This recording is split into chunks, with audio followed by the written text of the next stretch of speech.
dipuji oleh Rasulullah Shallallahu Alaihi Wasallam. Malaikat tersebut mengatakan, ya Rasulullah, ada satu yang aku tidak sanggup untuk menghitungnya. Ada satu yang aku tidak mampu untuk menghitungnya, wahai Nabi. Kata Nabi Muhammad, wahai malaikat, hitungan apa? Bilangan apa yang engkau tidak sanggup untuk menghitungnya? Yang engkau tidak sanggup untuk menghitungnya, sedangkan bilangan yang begitu dahsyat, bilangan yang begitu mustahil untuk dihitung, engkau diberikan kekuatan untuk menghitungnya. Maka kata malaikat tersebut mengatakan kepada baginda Nabi besar Muhammad, ya Rasulullah, ya Habibullah, satu bilangan ini aku tidak sanggup untuk menghitungnya. Aku tidak sanggup untuk menghitungnya, wahai Nabi. Bilangan tersebut tak kala aku melihat umatmu berkumpul, mereka memuji Allah, mereka mengagungkan Allah, mengistimewakan Allah, mereka bertakbir, bertahmid, bertanjid, bertahlil, bertasbih kepada Allah. Mereka memuji Engkau, mereka bersalawat kepada Engkau di majlis-majlis ilmu, majlis-majlis zikir. Di majlis-majlis tersebut aku tidak sanggup menghitung berapa banyak malaikat-malaikat rahmat, malaikat-malaikat maghfirah yang Allah ciptakan, Allah turunkan dari langit ke muka bumi Allah hanya untuk memintakan kasih sayang, ampunan, rahmat serta pengampunan dari Allah Subhanahu wa taala untuk umatmu, wahai Nabi. Di tempat tersebut, di majlis tersebut yang aku tidak sanggup untuk menghitungnya. Bayangkan berapa banyak malaikat, berapa banyak malaikat rahmat, malaikat maghfirah yang Allah turunkan. Tak kala saya dan kalian lidahnya basah memuji Nabi besar Muhammad Sallallahu Alaihi Wasallam. Saudara-saudara, kita semangat. Oh, tangan semangat. Jadi ada lagi. Allahumma salli ala Muhammad. Saudara-saudara, kita kumpul pada malam hari ini dalam acara peristiwa yang sangat besar, peristiwa yang sangat agung, peristiwa yang sangat istimewa. Pertemuan seorang kekasih menemui kekasihnya. Tidak ada pertemuan seorang pecinta menemui pecintanya yang lebih indah dari pertemuan baginda Nabi kepada Allah Subhanahu wa taala, yaitu peristiwa Isra wal Mi'raj. Saya jelaskan beberapa kisah saudara tentang Isra wal Mi'raj. Kalau umumnya sudah banyak yang tahu. Umumnya Nabi Isra bertemu malaikat ini, Nabi ini umumnya saudara. Ada berapa kisah yang jarang kita dengar saudara, yang jarang kita ketahui, tapi berkaitan dengan Isra wal Mi'raj Nabi besar Muhammad sallallahu alaihi wasallam. Saudara-saudara, Nabi Muhammad sallallahu alaihi wasallam diisrakan pada tahun itu digelar Amul Huzun, tahun kesedihan, tahun kesusahan bagi Nabi besar Muhammad sallallahu alaihi wasallam. Kenapa? Karena di tahun tersebut wafat istri Nabi yang sangat dicintainya, yaitu Sayyidatuna Khadijah radhiyallahu anha. Istri yang sangat mencintai Nabi, istri yang banyak berkorban jiwa, raga, harta untuk Nabi besar Muhammad sallallahu alaihi wasallam. Wafat pada tahun itu saudara. Belum selang lama dari wafat istri tercinta Nabi besar Muhammad, wafat paman yang selalu menjaga Nabi, paman yang selalu melindungi Nabi, paman yang mengorbankan nyawa, harta, jiwa untuk Nabi besar Muhammad sallallahu alaihi wasallam, yaitu Abu Thalib saudara. Wafat juga pada tahun yang sama. Pada tahun itu saudara, kewafatan dua orang ini membuat hati Nabi begitu gelisah. Hati Nabi begitu susah. Nabi hijrah ke kota Taif untuk mencari keamanan saudara. Sampai di kota Taif bukan keamanan yang Nabi dapat, bukan perlindungan yang Nabi dapat, tapi lontaran batu dan cacian makian yang Nabi dapat saudara. Sehingga hati Nabi begitu sedih, hati Nabi begitu susah. Allah menghibur Nabi besar Muhammad untuk Isra wal Mi'raj menemuinya. Sebagaimana Allah katakan dalam Al-Quran, Subhanalladzi asra bi 'abdihi lailan minal masjidil haram ila masjidil aqsa. Allah berangkatkan Nabi dari kota yang mulia menuju kota yang mulia, yaitu Masjidil Aqsa Palestina, saudara, untuk menemui Sang Maha Mulia Allah Subhanahu wa taala. Sebelum Nabi Isra, saudara, Allah perintahkan kepada malaikat Jibril untuk mencari buruk. Wahai Jibril, tolong kau carikan buruk ke taman buruk untuk jadi tunggangan kekasihku Sayyidina Muhammad. Akhirnya Jibril pergi ke taman buruk, saudara. Jibril lihat banyak buruk-buruk yang begitu indah. Banyak buruk-buruk yang begitu indah, kuat, putih, bersih, saudara. Ada satu buruk di pojokan, saudara, nangis terseduh-seduh. Buruk ini kurus, nangis terseduh-seduh, ada di pojokan. Dihampiri oleh malaikat Jibril, ditanyakan oleh malaikat Jibril, wahai buruk, kenapa engkau menangis? Kenapa engkau sedih? Aku lihat seluruh kawan-kawanmu gembira, seluruh kawan-kawanmu senang. Kenapa engkau menangis dengan tangisan yang begitu dahsyat? Apa kata buruk tersebut? Wahai Jibril, Allah Subhanahu wa taala tak kalah meniupkan ruh kepada jasad kami. Allah tak kalah meniupkan ruh kepada jasad kami semua. Allah berkata, salah satu dari kalian akan jadi tunggangan kekasihku Sayyidina Muhammad sallallahu alaihi wasallam.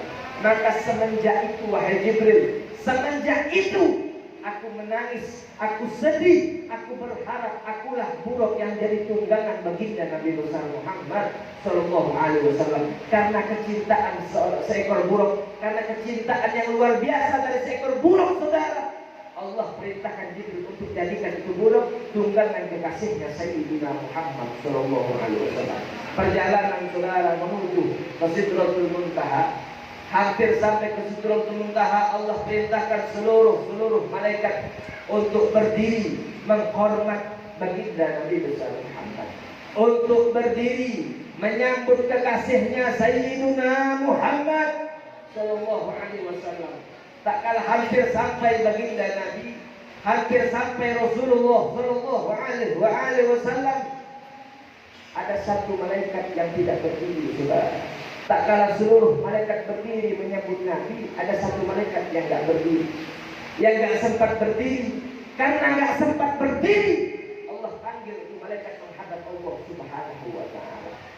Allah panggil kepada Allah Subhanahu wa taala. Kata Allah, kenapa engkau tidak berdiri?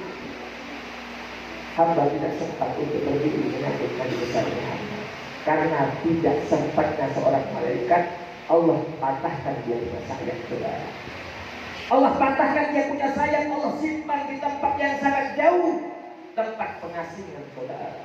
Tak kalah malaikat ini bertemu dengan Jibril. Malaikat ini bertemu dengan Jibril, ditanyakan oleh Jibril, wahai malaikat, kenapa engkau ada di sini? Bukankah engkau dulu malaikat yang setiap hembusan napasmu Allah ciptakan ribuan malaikat rahmat? Bukankah engkau malaikat yang setiap napasmu dulu Allah ciptakan ribuan malaikat maghfirah untuk turun ke muka bumi? Kenapa engkau punya sayap patah? Kenapa engkau didiamkan di tempat yang sangat jauh, tempat pengasingan? Kau dihinakan oleh Allah. Apa sebabmu? Apa salahmu kepada Allah sehingga Allah begitu murka kepadamu? Maka kata malaikat itu, ya Jibril, salahku hanya satu. Tak kala Nabi Muhammad hampir menjumpai Allah Subhanahu wa taala, kami para malaikat disuruh berdiri menyambut Nabi besar Muhammad. Pada saat itu, wahai Jibril, aku tidak sempat berdiri. Karena tidak sempat berdiri, aku dibilang tidak punya akhlak sama Allah. Aku dipatahkan, aku punya sayap, aku disimpan di tempat yang sangat jauh.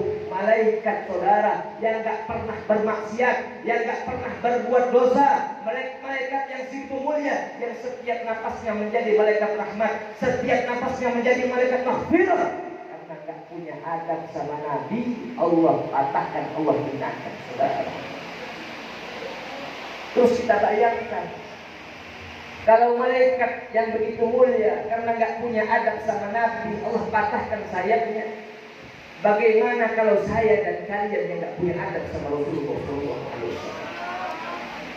Bagaimana kalau kita umat yang penuh dosa, umat yang penuh maksiat, yang sholat kita lalai, yang puasa kita kadang bolong-bolong, gak punya adab sama Nabi. Kira-kira apa yang Allah persiapkan untuk kita, saudara? Ini banyak zaman sekarang orang gak punya akhlak sama Nabi, saudara.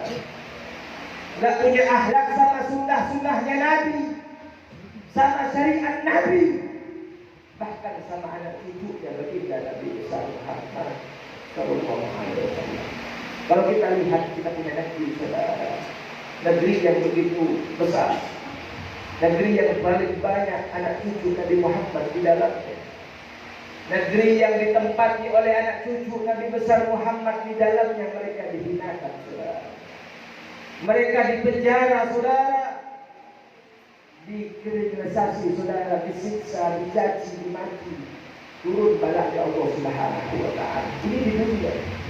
Kira-kira apa yang kita akan jawab di hadapan Allah Subhanahu wa Ta'ala? Yang lebih parahnya lagi, saudara, lebih parahnya lagi, saudara, tak kalah kezaliman kepada anak cucu Nabi besar Muhammad tampak di depan kita, jelas depan mata kita. Kita sebagai umat diam, saudara. Kita sebagai umat bungkam. Kira-kira apa yang kalian jawab di hadapan baginda Nabi besar Muhammad? Kira-kira apa yang kalian akan katakan kepada baginda Nabi besar Muhammad sallallahu alaihi wasallam kelak di akhirat? Seluruh umat dari zaman Nabi Adam sampai akhir zaman berbondong-bondong datang kepada Nabi Adam, meminta syafaat kepada Nabi Adam. Ya Adam, li'annaka abul bashar, engkau bapaknya seluruh manusia, maka dengan ketua engkau sebagai pangkat bapaknya manusia, isfa'lana, beri kami pertolongan, beri kami syafaat wahai Nabi Adam.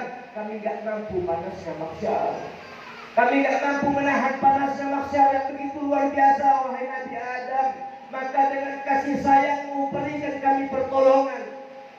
Maka apa kata Nabi Adam, saudara? Nafsi, sendiri dong. Aku gak bisa sama adik kalian. Aku malu sama Allah Subhanahu wa Ta'ala. Aku punya dosa kata Nabi Adam. Aku punya kesalahan sama Allah. Dan di saat ini Allah murka semurka-murkanya yang tidak pernah Allah murka sebelum dan sesudahnya, saudara. Akhirnya kata Nabi Adam, coba kau datang kepada Ibrahim. Ibrahim Khalilullah, Ibrahim kawannya Allah. Maka berbondong-bondong umat datang kepada Nabi Ibrahim.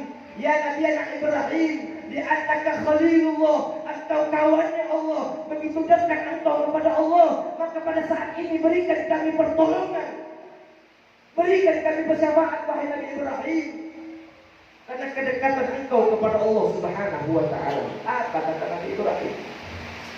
Nafsi, sendiri. Aku gak bisa nolong kalian, aku gak bisa dapati kalian. Aku punya dosa sama Allah, aku malu sama Allah Subhanahu wa Ta'ala. Maka kita sebagai umat berbondong-bondong. Kata Nabi Ibrahim, coba kau datang ke Nabi Musa. Musa Kalimullah, Musa satu-satunya Nabi yang bisa bicara langsung sama Allah. Musa satu-satunya Nabi yang bisa bertemu langsung sama Allah, bicara sama Allah Subhanahu wa Ta'ala. Mungkin karena kedekatan Musa kepada Allah, kalian diberikan syafaat. Maka kita berbondong-bondong mencari Nabi Musa. Tak kala bertemu Nabi Musa, ya Nabi anak Musa, li'annaka kalimullah, engkau satu-satunya Nabi yang bicara langsung sama Allah. Maka berkat bicaramu, berkat kedekatanmu, berikan kami pertolongan. Maka apa kata Nabi Musa? Jawaban yang sama, saudara. Nafsi, sendiri. Tidak ada pertolongan, saudara. Tak kala umat dalam keadaan yang begitu panas, umat dalam keadaan yang begitu mengerikan, yang begitu menakutkan, wa in minkum illa waridhuha kana ala rabbika hatman maqdiya. Kalian melewati sirat yang bawahnya neraka jahanam. Nabi Muhammad sudah menunggu, saudara. Nabi Muhammad mengatakan, ummati analaha ummati, umatku ini loh nabimu, ini loh nabimu. Kenapa kau datang kepada Nabi Adam? Kenapa kau datang kepada Nabi Ibrahim? Adam wa man tahtahu tahta liwa'i yaumil qiyamah, kata Nabi. Nabi Adam beserta keturunan Nabi Adam sampai akhir zaman di bawah telapak kakiku dari hari kiamat, kata Rasulullah SAW. Maka tak kala kita berbondong-bondong sama Nabi, datang sama Rasulullah SAW, Nabi sujud langsung kepada Allah. Sujud langsung kepada Allah. Apa yang didoakan Nabi? Keselamatan anak cucunya? Tidak. Keselamatan istrinya? Tidak. Nabi langsung berdoa, Allahumma ighfir ummati, Allahumma arham ummati, Allahumma astur aura ummati, Allahumma la tu'adzib ummati. Ya Allah, ampuni umatku, kasih sayangkanlah umatku ya Allah, tutup aib umatku ya Allah, jangan kau adab mereka. Doa yang itu yang selalu Nabi ulang-ulang di hadapan Allah sampai Allah malu dengan baginda Nabi besar Muhammad. Wahai Muhammad, angkat engkau punya kepala, berikan syafaat siapa yang engkau inginkan wahai Nabi Muhammad. Tak kala seluruh umat diberikan syafaat, ada berapa umat dari golongan Nabi yang diseret ke neraka. Tak kala mereka berteriak, ya Rasulullah, isfa' lana, wahai Nabi berikan kami syafaat, berikan kami pertolongan, aku umatmu wahai Nabi. Maka Nabi melihat umatnya diseret ke neraka, Nabi mengatakan kepada malaikat, kif ya malaikat, berhenti kau wahai malaikat. Malaikat tersebut berhenti, ditanyakan oleh Nabi, kenapa kau seret aku punya umat kepada Allah Subhanahu wa ta'ala. Tak kala Nabi ingin mengangkat tangannya untuk memberi syafaat kepada umatnya, saudara, malaikat itu mengatakan, ya Rasulullah, ya Habibullah, ini umatmu yang aku seret ke neraka di dunia pernah menyakiti hati anak cucumu, di dunia pernah memfitnah anak cucumu. Ini wajah-wajah yang menyakiti anak cucumu wahai Nabi. Makanya aku seret dia ke neraka Allah Subhanahu wa ta'ala. Maka apa kata Rasul? Ana bari'un mimman khassama ahlal bait. Aku berlepas diri kata Nabi, aku berlepas diri kepada orang yang membenci anak cucuku kata Nabi. Bahwa tidak ada satupun yang membuat hati putriku sakit, yaitu Fatimah, daripada orang yang menyakiti anak cucunya Fatimah. Sedangkan kata Nabi, tidak ada sesuatu yang membuat aku sakit melebihi orang yang menyakitkan hati putriku Sayyidatina Fatimah. Sedangkan Allah tidak akan pernah murka semurka-murkanya melebihi daripada sakitnya hatiku terhadap sesuatu. Maka dari itu saudara, maka dari itu kita lihat zaman yang sangat rusak, pergaulan yang sangat rusak, media sosial yang sangat rusak, menyebar fitnah, menyebar hoak. Anak cucu Nabi dilecehkan, saudara. Kita sebagai umat dia, kira-kira apa yang kita jawab sama baginda Nabi besar Muhammad sallallahu alaihi wasallam. Saudara-saudara, maka tak kala Nabi Isra wal Mi'raj bertemu dengan Allah Subhanahu wa ta'ala, Nabi jumpai berapa gambaran umatnya. Nabi jumpai berapa gambaran umatnya yang disiksa oleh Allah Subhanahu wa ta'ala. Seluruhnya bisa Nabi syafaati kecuali orang yang membenci anak cucunya Nabi besar. Kenapa? Karena Nabi Muhammad tidak pernah meminta Allah yang perintahkan Nabi Muhammad untuk kalian cintai anak cucu. Allah katakan dalam Al-Quran, Qul, katakan wahai Muhammad. Allah yang minta, katakan wahai Muhammad kepada siapa? Kepada umatmu. La as'alukum alaihi ajran illa al-mawaddata fil qurba. Bahwa engkau tidak pernah meminta balasan, tidak pernah meminta upah daripada perjuanganmu, daripada jihadmu, daripada pengorbananmu, kecuali mawaddah, bukan hanya sekedar mahabbah, tapi al-ittiba ilaihi. Allah yang meminta, makanya kelak di akhirat Nabi pasrah. Apa kata Allah? Kau minta langsung sama Allah. Aku tidak bisa memberikan engkau syafaat, aku tidak bisa memberikan engkau pertolongan, karena tak kala kau membenci anak cucuku, bukan aku saja yang marah, Allah yang murka terhadapku. Karena untuk mencintai anak cucuku kata Nabi, bukan aku yang minta, Allah yang suruh aku katakan kepada umatku bahwa aku tidak pernah meminta balasan kecuali kecintaan kalian kepada anak cucuku kata Nabi.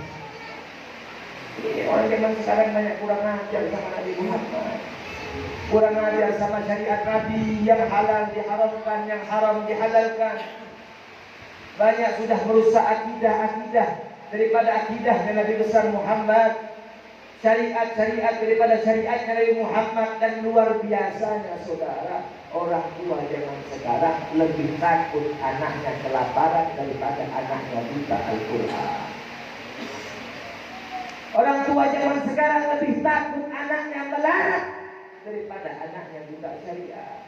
Maka anaknya nggak dipondokkan, sehingga anaknya nggak kenal siapa Nabi Muhammad, nggak kenal anak cucu Nabi Muhammad, nggak kenal ulama, nggak kenal syariat, nggak kenal Quran.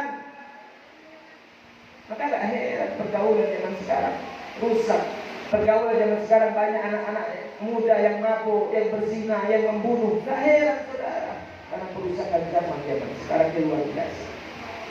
Maka tak kala Nabi Muhammad SAW bertemu dengan Allah Subhanahu wa Ta'ala, hampir menjumpai Allah Subhanahu wa Ta'ala, berjumpa di hadapan tempat hijab Allah Subhanahu wa Ta'ala. Apa kata Jibril? Apa kata Jibril? Wahai Nabi, aku cukup mengantarkanmu sampai di sini. Cukup perintahku sampai di sini wahai Nabi. Silahkan kau lanjutkan untuk bertemu dengan Allah Subhanahu wa Ta'ala. Maka apa kata Nabi Muhammad saudara? Ya Jibril, la yakumu khalilu khalilah, tidak akan pernah meninggalkan seorang kekasih kepada kekasihnya. Maka kata Jibril, wahai Rasulullah, kalau aku melangkah satu langkah masuk hijabnya Allah Subhanahu wa Ta'ala, maka aku akan binasa, aku akan musnah selama-lamanya, tidak akan pernah ada di alam semesta ini saudara. Wahai Rasul. Maka kata Rasulullah, ya Jibril, bukankah engkau diciptakan Allah dari cahaya? Aku dari cahaya. Apa bedanya wahai Jibril? Ya Rasulullah, engkau diciptakan dari cahayanya Allah, sedangkan aku diciptakan bukan dari cahayanya Allah Subhanahu wa Ta'ala. Maka tidak ada wahai Nabi di alam semesta yang bisa langsung berjumpa Allah kecuali engkau, karena engkau diciptakan daripada nurnya Allah Subhanahu wa Ta'ala, hijabnya Allah Subhanahu wa Ta'ala saudara. Makanya Nabi Musa dalam Al-Quran Karim dikisahkan ingin berjumpa dengan Allah, mengemis, Rabbi arini anzur ilaik, ya Allah, berikan aku melihatmu. Aku ingin bertemu dengan engkau ya Allah, aku ingin melihatmu ya Allah. Maka apa kata Allah? Wahai Musa, kau tidak bakal sanggup, kau tidak bakal mampu untuk bertemu denganku, karena di antaraku dan di antara hambaku ada 70.000 hijab yang tidak akan pernah kubuka kecuali untuk Muhammad dan umatnya Muhammad Sallallahu Alaihi Wasallam. Al-Imam Ghazali dalam kitabnya beliau menjelaskan saudara, bahwa hijabnya Allah Subhanahu wa Ta'ala itu terbuat daripada kegelapan, cahaya beserta air saudara. Di dalam hijabnya Allah, kata Imam Ghazali, itu ada bunyi gemuruh air yang jika didengarkan kepada gunung akan hancur, tenggelam sampai kiamat tak bakal timbul, kata Imam Ghazali. Dan jika didengarkan kepada manusia biasa kayak saya dan kalian, maka kita punya hati lontol saudara, keluar sendiri, saking dahsyatnya, saking takutnya dengan hijab Allah Subhanahu wa Ta'ala. Maka kata Nabi Musa, kata Allah, wahai Musa, kau tidak bakal sanggup, kau tidak bakal mampu. Nabi Musa yang maksa saudara untuk bertemu. Tak kala Allah tampilkan hijabnya, baru hijabnya Allah, bukan Allahnya, baru hijabnya daripada 70.000 hijab. Kata Imam Ghazali, biqadril anamil, Allah tampilkan ke muka bumi hanya seujung kunjuk saudara daripada hijabnya Allah Subhanahu wa Ta'ala. Maka itu begitu bersinar hancur saudara, sampai Musa jatuh pingsan, saking dahsyatnya hijab Allah Subhanahu wa Ta'ala. Maka kata Jibril, ya Rasulullah, aku gak bakal sanggup, aku gak bakal mampu. Kalau aku lanjutkan perjalananku menuju Allah, mengawankan membarengi engkau bertemu dengan Allah, maka aku akan musnah wahai Nabi. Aku akan musnah, akan binasa, dan tidak akan pernah ada di alam semesta Allah Subhanahu wa Ta'ala. Maka Nabi pergi dan bertemu dengan Allah Subhanahu wa Ta'ala. Nabi besar Muhammad saudara tidak pernah meminta untuk berjumpa langsung sama Allah. Seluruh para nabi minta bertemu Allah. Nabi Musa minta sama Allah untuk melihat Allah. Seluruh para nabi bertemu sama Allah, meminta sama Allah, rindu sama Allah. Nabi Muhammad tidak pernah minta, tidak pernah mau Allah yang rindu akan Nabi besar Muhammad. Allah yang butuh dengan Nabi besar Muhammad sehingga Allah panggil kekasihnya. Allah titipkan amanah yang begitu besar, amanah yang begitu dahsyat, yang digelar oleh Al-Habib Umar bin Hafid Rihla Rabbaniyah. Rihla Rabbaniyah, kenapa? Karena amanah tersebut diawali oleh takbir, oleh lafaz Allah, dan ditutup dengan lafaz Allah Subhanahu wa ta'ala.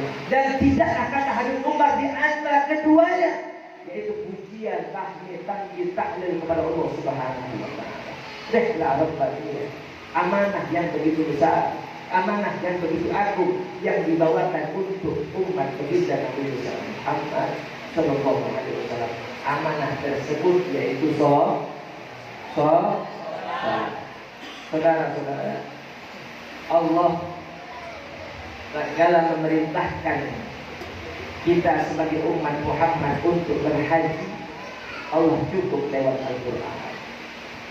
Tak kala Allah perintahkan kita umat Muhammad untuk berpuasa, Allah cukup lewat Al-Quran.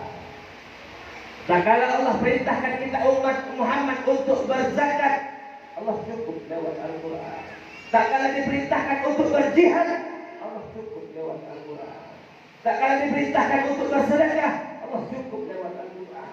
Tapi tak kala Allah memerintahkan umat Muhammad untuk melakukan sholat 5 waktu, Allah tak cukup lewat Al-Quran. Allah panggil kekasihnya, Allah pertemukan sama baginda Nabi besar Muhammad untuk membawa, membebani, mengemban amanah yang begitu besar, amanah yang begitu agung, yaitu sholat 5 waktu, saudara. Kenapa? Karena sholat rasul ibadah. Sholat itu pangkalnya ibadah, sholat itu otaknya ibadah. Baik buruk amal saya dan kalian sebagai umat Muhammad tergantung sholatnya. Kalau sholatnya baik, sholatnya sempurna, sholatnya bagus, saudara, maka baguslah seluruh amal-amal ibadahnya. Tapi kalau sholatnya bolong-bolong, sholatnya rusak, sholatnya terpaksa, sholatnya lalai, saudara, maka rusak seluruh amal-amalnya. Saudara-saudara, nggak ada kebaikan orang nggak sholat, saudara. Nggak ada kebaikan bagi orang yang nggak sholat, saudara. Mau dia haji, mau dia umroh, mau dia sedekahnya luar biasa, nyumbang ke masjid, nyumbang ke pondok pesantren, tapi nggak sholat, nggak ada kebaikan di dirinya. Sholat ini pokok utama kita sebagai umat Islam. Sampai Nabi katakan al-farqu bainana wa bainahum as-shalah. Bedanya kita sama Nasrani, bedanya kita sama orang Kristen, sama orang Yahudi, orang Majusi, cuma sholat, kata Nabi. Kalau kalian sebagai umat tinggalkan sholat, maka apa bedanya kalian dengan orang kafir? Apa bedanya kalian dengan orang Yahudi, orang Nasrani? Tidak ada bedanya, saudara. Saking dahsyatnya sampai Nabi tak kalah wafat, Nabi sempat berwasiat kepada kita, alaikum bisholat. Jaga kalian punya sholat, jaga sholat 5 waktu kalian, karena ini puncak hakikat daripada seorang hamba untuk menyatu, untuk bersambung kepada Tuhannya. Seandai kata, saudara, ini seandai kata ada makhluk, ada manusia yang boleh nggak sholat, maka yang pantas pertama kali dapat keistimewaan itu habaib. Kenapa? Karena mereka punya datuk, mereka punya kakek, punya surga. Bahkan Allah katakan laulaka ya Muhammad. Kalau bukan karena engkau wahai Muhammad, kalau bukan karena engkau wahai kekasihku, tidak akan pernah aku ciptakan neraka, tidak akan pernah aku ciptakan surga, bumi, alam dan seisinya, saudara. Bahkan saya dan kalian ada di muka bumi karena adanya baginda Nabi besar Muhammad. Mereka punya kakek, punya surga. Seharusnya kalau dapat keistimewaan tersebut, maka Habib lebih baik. Ini orang muda, keturunan kiai bukan, keturunan Habib bukan, sibuk di ladang, sibuk lakan, sibuk di salah kota aja baca. Lagi, tidak sampai. Kalau bahagia sampai di hadapan Allah Subhanahu wa Ta'ala. Sedangkan sahabat mengatakan, saudara, tidak ada sesuatu amalan, sesuatu perbuatan yang lebih mendekatkan umat umat Muhammad dengan kekafiran melebihi orang yang meninggalkan sholat. Orang meninggalkan sholat dekat sudah dengan kekafiran, saudara, karena tidak punya hubungan kaitan kepada Allah Subhanahu wa Ta'ala. Maka jaga sholat kalian, jaga ibadah kalian, karena berkat Isra wal Mi'raj Nabi besar Muhammad, semoga kita diberikan kekuatan keistiqomahan, hidayah, inayah dari Allah Subhanahu wa Ta'ala. Semoga kita diberikan kekuatan untuk mendirikan amanahnya Allah Subhanahu wa Ta'ala. Semoga lidah-lidah kita yang basah pada malam hari ini memuji Nabi, mengagungkan Nabi, memuliakan Nabi, kelak di akhirat basah dengan telaga Kautsar Nabi besar Muhammad sallallahu alaihi wasallam. Sehingga kita yang berkumpul malam hari ini dengan cinta dan iman kepada Nabi, berkumpul kelak di akhirat bersama baginda Nabi besar Muhammad sallallahu alaihi wasallam. Bismillahirrahmanirrahim. Alhamdulillahirabbil alamin wassalatu wassalamu ala asrofil anbiya wal mursalin sayyidina Muhammad abul qasim al-amin. Allahumma salli wa sallim على سيدنا محمد في الأولين والآخرين، وصل وسلم على سيدنا محمد في كل وقت وحين، وصل وسلم على سيدنا محمد في الملأ الأعلى إلى يوم الدين. اللهم إنا نسألك بأسمائك التي إذا دعيت بها على مغارق الأرض للفرج انفرجت. اللهم إنا نسألك بأسمائك التي إذا دعيت بها على مغارق السماوات للفتح انفتحت. اللهم إنا نسألك بأسمائك التي إذا دعيت بها على العسر لليسر تيسرت. اللهم يا عانس كل وحيد، ويا صاحب كل فريد، ويا بارد غير بعيد، ويا شاهد غير رئيس، ويا غالب غير مغلوب يا ذا الجلال والإكرام. اللهم اجمع ذات بيننا، وألف بين قلوبنا وقلوب أقربائنا، وألف ربائنا وقوي اجتماعنا، واغفر لآبائنا وأمهاتنا وأجدادنا وجداتنا، وارحم لأولادنا وذريتنا، واجمعنا وإياهم في زمرة نبيك المصطفى محمد صلى الله عليه وآله وسلم. اللهم إنا نتوسل بحبيبك المختار وآله الأطهار وأصحابه الأخيار، يا من لا يحتاج إلى التفسير، يا من لا يحتاج إلى التفسير، يا من لا يحتاج إلى التفسير.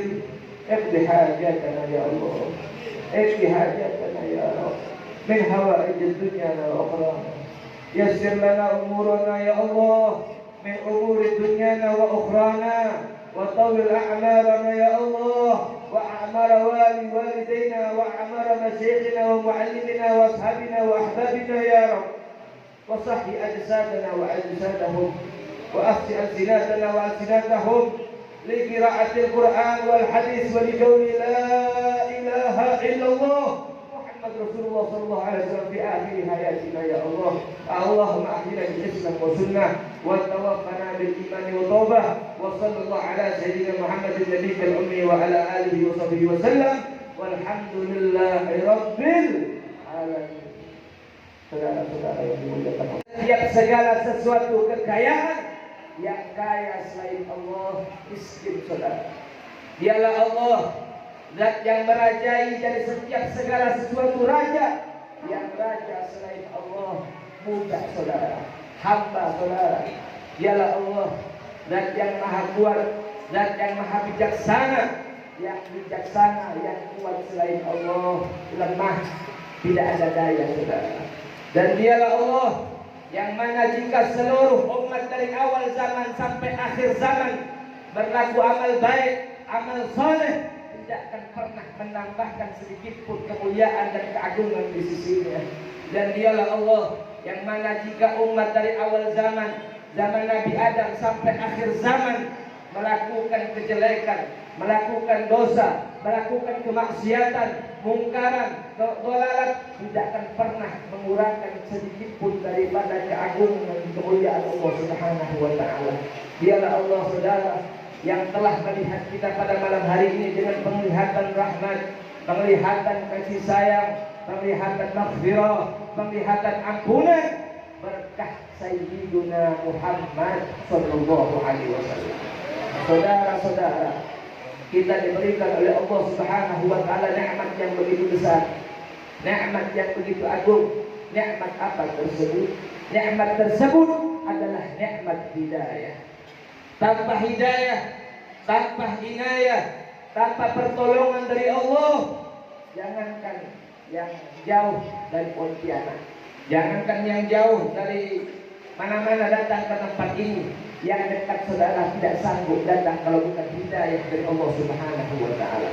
Saudara-saudara, kita duduk pada malam hari ini melihat wajah-wajah orang alim, mendapatkan keberkahan dari beliau sehingga mendatangkan rahmat Allah, kasih sayang Allah, sebagaimana yang disabdakan oleh baginda Nabi besar Muhammad, "Man zara aliman faka'annama zaran, wa man safaha aliman faka'annama safahani, wa man jalasa aliman faka'annama jalasani, wa man jalasani fid dunya ajlastuhu ma'i yaumal qiyamah." Siapa orang, kata Nabi, yang datang mengunjungi orang alim, mengunjungi para orang saleh, mengunjungi para kiai, para ustaz, para orang-orang tokoh, guru-guru agama saudara, faka'annama zarani, maka sebagaimana dia berziarah datang kepada Rasulullah. Wa man safaha aliman, siapa orang yang bersalaman dengan orang alim, mencium tangan orang alim saudara, dihirupnya tangan orang alim, faka'annama safahani, maka sebagaimana dia bersalaman mencium tanganku, kata Rasulullah. Makanya kita anak-anak zaman sekarang kalau salaman sama orang tua suka salaman begini saudara. Ada yang bersalaman begini saudara, cium tangan orang tua kalian, cium tangan guru-guru kalian, karena di dalam tangan-tangan mereka ada harum, ada bau, ada keberkahan, yang mana keberkahan itu datang dari Rasulullah SAW.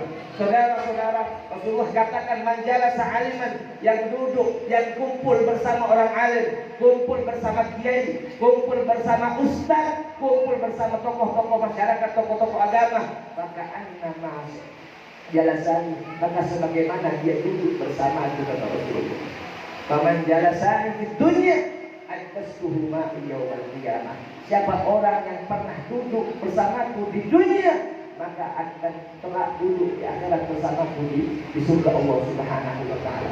Saudara-saudara, kelak di akhirat saudara, orang-orang yang beruntung, orang-orang yang bahagia, orang-orang yang gembira di akhirat, bukan orang-orang yang masuk dalam surga, bukan orang-orang yang mendapatkan kenikmatan surga, keindahan surga, tapi orang-orang yang nikmat, orang-orang yang beruntung, orang-orang yang gembira kelak nanti di akhirat adalah orang yang mana matanya dihalalkan oleh Allah untuk melihat wajah indah baginda Nabi besar Muhammad sallallahu alaihi wasallam. Matanya dihalalkan oleh Allah untuk melihat wajah indah baginda Nabi besar Muhammad. Mereka lah orang yang beruntung, mereka lah orang yang berbahagia saudara. Makanya para sahabat Nabi yang begitu mulia, yang begitu agung, mereka ingin masuk surga bukan karena kenikmatan surga, bukan karena keindahan surga, bukan karena bidadari ada di dalamnya, bukan karena istana yang terbuat dari emas dan permata, bukan karena tempatnya yang begitu indah, tapi para sahabat Nabi ingin masuk ke surga Allah karena ada Nabi Muhammad di dalamnya. Ada satu sahabat yang digelar Sayyidina Ja'far bin Abi Thalib, Ja'far At-Tayyar, saudara. Beliau tak kalah mati syahid, terpotong dua belah tangannya, saudara, Allah ganti dengan saya. Tak kalah rohnya sampai dengan kepada Allah, tak kalah rohnya berterbangan ingin sampai kepada Allah Subhanahu wa taala, hampir sampai kepada Allah, terbayang di mata sahabat Ja'far bin Ali wajah indah baginda Nabi besar Muhammad. Maka Ja'far bin Ali At-Tayyar minta izin langsung sama Allah, "Ya Allah, izinkan aku pulang ke dunia hanya untuk melihat wajah indah baginda Nabi besar Muhammad sallallahu alaihi wasallam." Begitu juga Abu Bakar Siddiq. Bagaimana Abu Bakar Siddiq kepada Rasulullah, tak kalah kumpul bersama baginda Nabi besar Muhammad, duduk bersama baginda Nabi besar Muhammad. Nabi Muhammad bertanya kepada Abu Bakar, "Ya Abu Bakar, wahai Abu Bakar, sudahkah engkau makan? Sudahkah engkau minum?" "Ya Rasulullah, seharian ini aku belum makan, ya Rasulullah." Maka kata Rasulullah, "Pulanglah engkau Abu Bakar, pulanglah engkau untuk makan dulu, minum dulu, baru kau kembali ke sini." Tak kalah Abu Bakar pulang, saudara. Dia pulang ke rumahnya, dia lihat makanan, terbayang wajah indah baginda Nabi besar Muhammad. Abu Bakar tinggalkan dia punya makanan, pergi ke Rasulullah sallallahu alaihi wasallam, sampai kepada baginda Nabi besar Muhammad, sampai kepada Rasulullah sallallahu alaihi wasallam. Apa kata Rasulullah? Lanjut atau udah? Makanya di pengajian apa nengok oleh? Allahumma salli ala Muhammad. Tak kala Sayyidina Abu Bakar datang kepada Rasulullah sallallahu alaihi wasallam, ditanyakan oleh Rasulullah, "Ya Abu Bakar, tidak pernah aku melihat orang makan secepat makanan engkau. Orang memakan makanan secepat engkau. Apa yang kau perbuat, apa yang kau lakukan di rumahmu?" Maka kata Abu Bakar, "Ya Rasulullah, tak kala aku pulang ke rumahku dengan lapar yang begitu dahsyat, kulihat makanan itu. Tak kala aku mengambil itu makanan, wahai Nabi, terbayang wajah indah engkau, maka aku tinggalkan makanan tersebut hanya karena aku memilih untuk melihat engkau, melihat wajah engkau, timbang aku makan, wahai Rasul." Maka begitulah para sahabat tak kala merindukan Rasulullah sallallahu alaihi wasallam. Beberapa sahabat, saudara, tak kala disuruh oleh baginda Nabi besar Muhammad untuk hijrah, untuk menyampaikan pesan, berapa sahabat pulang lagi. "Kenapa kau pulang?" "Aku tidak mampu, wahai Nabi, aku merindukan engkau." "Aku tak mampu, wahai Rasul, kerinduan di hati ini tidak bisa tertahankan, wahai Nabi." Begitulah para sahabat mencintai Rasulullah, merindukan Nabi besar Muhammad. Jangankan sahabat, jangankan para sahabat, para ulama, termasuk pengarang Sirrul Maulid Habsyi, beliau mengatakan, Al-Habib Ali bin Muhammad bin Husain Al-Habsyi mengatakan, "Fi jannatin ma syagani min wasfiha illa liqauli habbi fiha kayya." Di dalam surga, kata Imam Ali, tidak ada yang membuat sesuatu aku rindu kepada isi surga, daripada keindahan surga, kenikmatan surga. Tidak ada yang membuat aku rindu kecuali Nabi Muhammad di dalamnya. Ini para ulama yang tidak bertemu langsung sama Nabi, tidak mengaji sama Nabi, tidak sholat sama Nabi. Bagaimana sahabat? Makanya sahabat mengatakan, "Aku tidak ingin masuk surga kalau Nabi Muhammad tidak ada di dalamnya. Aku tidak rindu dengan kenikmatan surga, yang aku rindukan kekasihku Nabi Muhammad sallallahu alaihi wasallam." Maka kita duduk pada malam hari ini mendapatkan keberkahan, kemuliaan daripada Sayyidina Muhammad sallallahu alaihi wasallam, kemuliaan daripada majlis baginda Nabi besar Muhammad sallallahu alaihi wasallam. Majlis yang begitu mulia, majlis yang begitu agung. Kadarnya seorang dekat kepada Nabi kelak di akhirat, dekatnya saya kalian sama Nabi di akhirat, itu tergantung kadar dekatnya kalian dengan majlis-majlis Nabi besar Muhammad sallallahu alaihi wasallam. Nanti di akhirat bagaimana? Ya Allah, untuk melihat baginda Nabi besar Muhammad, maka perbanyaklah melihat orang-orang soleh di majlis ilmu ya Allah Subhanahu wa ta'ala. Saudara-saudara yang dimuliakan oleh Allah Subhanahu wa ta'ala, bicara tentang hidayah yang menjadi pokok awal, pokok utama yang menggerakkan jiwa saya dan jiwa kalian, yang menggetarkan hati saya dan hati kalian untuk melangkah di majlis yang mulia ini. Tanpa hidayah dari Allah, tanpa inayah dari Allah, wa in lam turid ya Rab naila ma narju wa natruk al-haqqahu yuqarada. Kalau bukan kehendak Allah, keinginan Allah, hidayah dari Allah Subhanahu wa ta'ala, maka tidak satu pun dari kita yang sanggup datang duduk di majlis yang penuh barokah, majlis yang penuh rahmat, majlis yang penuh maghfirah. Tidak akan hadir di majlis ini kecuali orang-orang yang mulia di sisi Allah. Tidak akan datang di majlis yang terpuji kecuali orang-orang yang terpuji di sisi Allah Subhanahu wa ta'ala. Majlis yang begitu mulia. Jangankan kita bicara tentang baginda Nabi besar Muhammad, jangankan kita memuji Nabi besar Muhammad, membaca sejarah Nabi besar Muhammad, jangankan kita bicara tentang akhlak Nabi Muhammad. Saudara-saudara, Al-Habib Zain bin Ibrahim bin Smith dalam kitabnya beliau mengatakan, "Lau kana bidzikri salihin tanazzalur rahmah, fa kaifa bidzikri aslahi salih." Kalau saja menyebut orang-orang saleh, membaca sejarah orang saleh, membaca kisah orang saleh, bagaimana beliau menuntut ilmu, bagaimana waroknya beliau, takwanya beliau, qanaahnya beliau, sabarnya beliau, akhlaknya beliau, adabnya beliau, membaca sejarah orang saleh akan menghujankan rahmat Allah, mendatangkan kasih sayang Allah. Maka bagaimana yang kalian sebut, bagaimana yang kalian baca, bagaimana yang kalian ucapkan adalah sejarah, pujian, sanjungan, kemuliaan kepada baginda Nabi besar Muhammad Sallallahu Alaihi Wasallam. Makanya bukan hanya rahmat Allah yang turun, saudara. Bukan hanya maghfirah Allah yang turun di majlis di mana umat Muhammad berkumpul memujinya, tapi juga daripada kehadiran baginda Nabi besar Muhammad Sallallahu Alaihi Wasallam.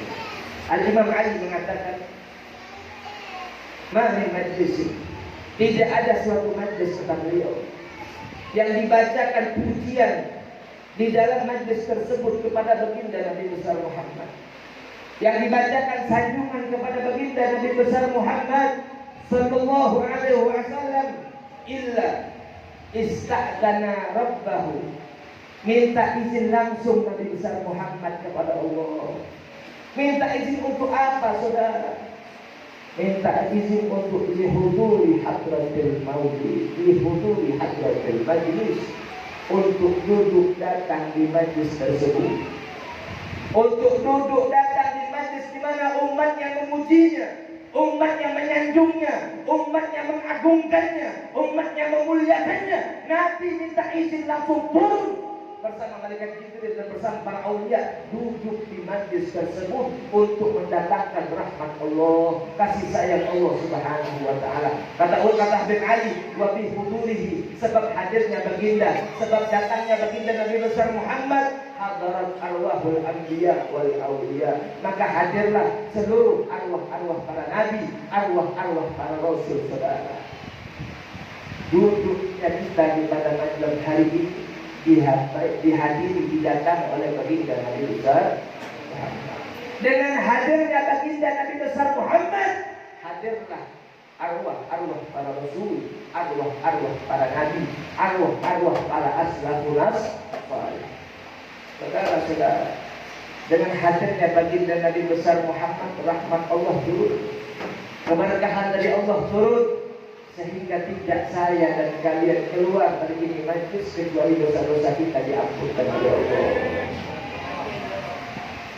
Kalau kalian ingin tahu, saudara, berapa banyak malaikat-malaikat yang Allah ciptakan, tak kala ada umat Muhammad duduk memuji Allah, mereka bertakbir, mereka bertahmid, bertanjid, bertahlil, bertasbih kepada Allah. Mereka memuji Nabi besar Muhammad, mereka mengagungkan Nabi besar Muhammad, mereka bersolawat kepada baginda Nabi besar Muhammad.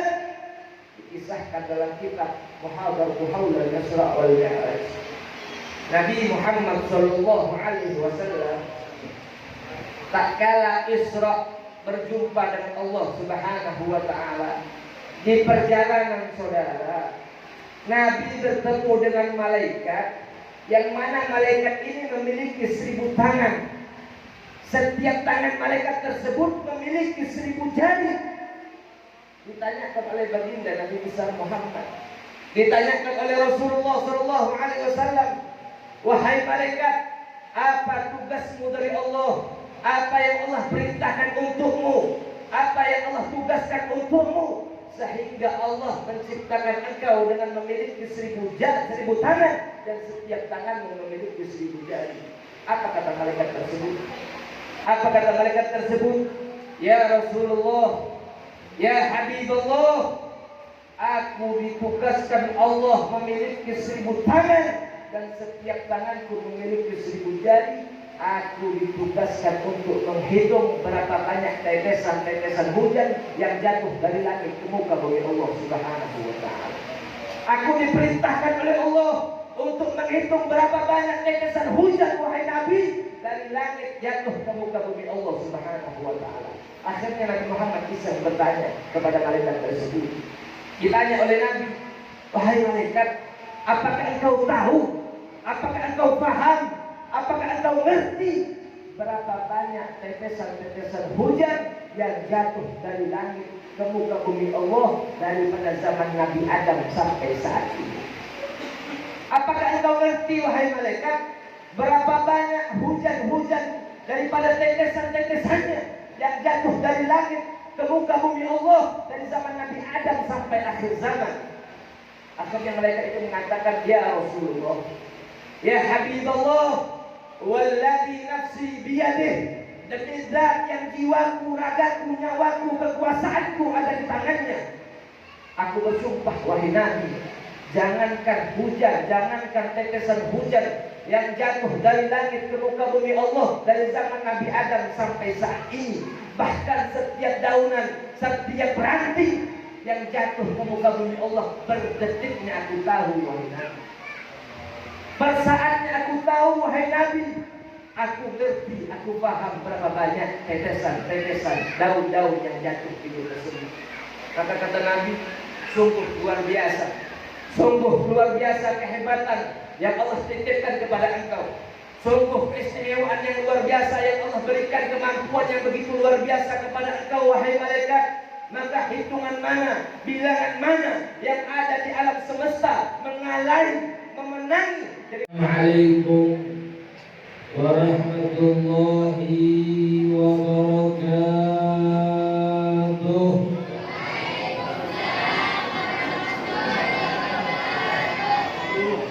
Bismillahirrahmanirrahim.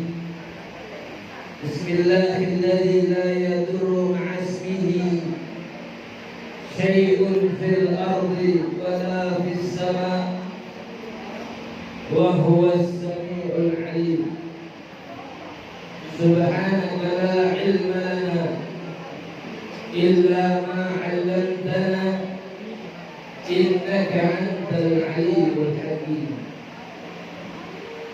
Alhamdulillah, alhamdulillahil ahad, wassalatu wassalamu ala man fis sama' ismuhu Ahmad wa fil ardi ismuhu Muhammad wa ala alihi wa sahbihi ila yaumil ma'ad. Allahumma salli wa sallim ala sayyidina Muhammad al-bashir al-mubashir alaina wa alaikum kama qala Allah ta'ala fil Qur'an al-Karim, kuntum khayra ummatin ukhrijat lin-nas ta'muruna bil ma'ruf wa tanhauna 'anil munkar. Allahumma salli wa sallim ala nuril anwar wa sirril asrar wa diryatil akhyar wa miftahi babil yasar sayyidina wa maulana Muhammadin al-Mukhtar wa alihi al-adhar wa ashabihi al-akhyar adada ni'amihi wa afdalih. Wa ba'd. Yang saya hormati, yang saya muliakan, serta yang saya takdiri para alim ulama, para habaib, para kiai, para asatidzah, wabil khusus pengasuh pondok pesantren Al-Jawahir Putra, yaitu Kiai Ali Johari, dan juga pengasuh dari pondok pesantren Al-Aisyah Putri Kiai Wadudullah Ali, dan juga hadir di tengah-tengah kita Kiai Habib Ali, dan juga Kiai Furul Hasan, Kiai Razif Azhari, Kiai Fauzan Munir, Kiai Ahsan Hanafi, Kiai Fairul Adah, dan Kiai lainnya, dan juga hadir di tengah-tengah kita Kiai Mansur Maudi. Kita doakan semoga para kiai, para guru-guru kita tercinta diberikan kesehatan oleh Allah, dipanjangkan umurnya, diberikan kesehatan oleh Allah, dimudahkan langkah dunia akhiratnya. Amin ya rabbal. Dan tak lupa